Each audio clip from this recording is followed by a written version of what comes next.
Salut à tous, bienvenue sur #Protestant 2.0. Je suis heureuse de vous retrouver en ce mardi le 29 septembre. Et pour démarrer la journée, je vous propose une lecture issue de la deuxième épître aux Corinthiens. On est au 11e chapitre à partir du verset 7. Un extrait du jour qui nous parle justement des vrais et des faux apôtres. Et c'est l'apôtre Paul qui nous délivre cette expérience à partir de ce que lui-même a vécu, à partir de son accueil dans la communauté de Corinthe. Il nous dit « Quand je vous ai annoncé la bonne nouvelle de Dieu, je l'ai fait gratuitement, je me suis abaissé afin de vous élever. Ai-je eu tort d'agir ainsi? J'ai accepté d'être payé par d'autres églises et de vivre à leurs dépens pour vous servir. Et pendant que je me trouvais chez vous, je n'étais à la charge de personne quand j'étais dans le besoin. Car les frères venus de Macédoine m'ont apporté tout ce qui m'était nécessaire.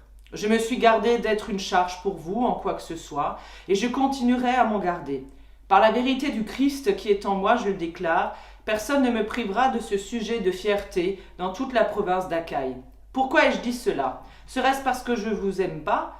Dieu sait bien que si. Je continuerai à me comporter comme maintenant, afin d'enlever tout prétexte à ceux qui en voudraient un pour se vantrer d'être pleinement nos égaux. Ces gens-là ne sont que de faux apôtres, des tricheurs qui se déguisent en apôtres du Christ.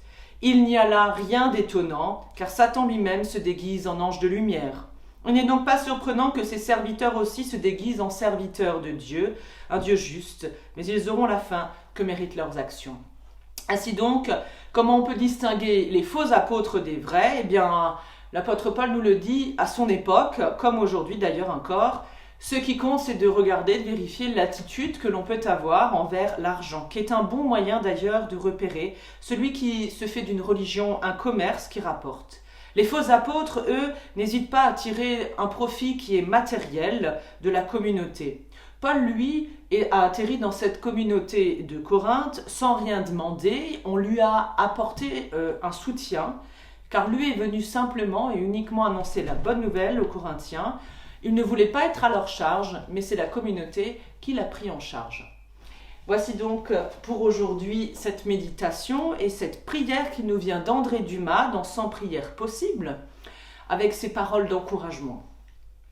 Seigneur Jésus, tu n'es pas venu réprimander ni condamner, mais encourager, c'est-à-dire sauver. Tu n'es pas venu nous répéter nos manques que nous connaissons parfaitement sans toi, mais nous enlever les péchés que nous ne pouvons pas nous pardonner à nous-mêmes. Auprès de toi, il n'y a heureusement aucun prix d'excellence, mais bien heureusement de multiples prix d'encouragement. Car il nous est si facile de nous décourager les uns les autres. Ceux qui croient découragent ceux qui ne croient pas, comme si la foi était une chasse gardée pour les fidèles de la doctrine, pour les artisans de la vertu et les spécialistes de l'espérance. Mais ceux qui ne croient pas découragent tout autant ceux qui croient, comme si la foi était une insignifiance, une maintenance et une déshérence. Il nous est si facile, oui, de nous prendre les uns les autres à la gorge, même sans la serrer, au point que nos vies ne soufflent plus, mais s'essoufflent à se fréquenter. Il faut peu de choses pour que le découragement envahisse nos châteaux de sable, une ironie ou une dureté, une parole manquée, une parole appuyée, voire même un silence rongeur ou un silence réprobateur. Nous te l'avouons, Seigneur, nous ne voudrions pas vivre de courage, mais d'encouragement.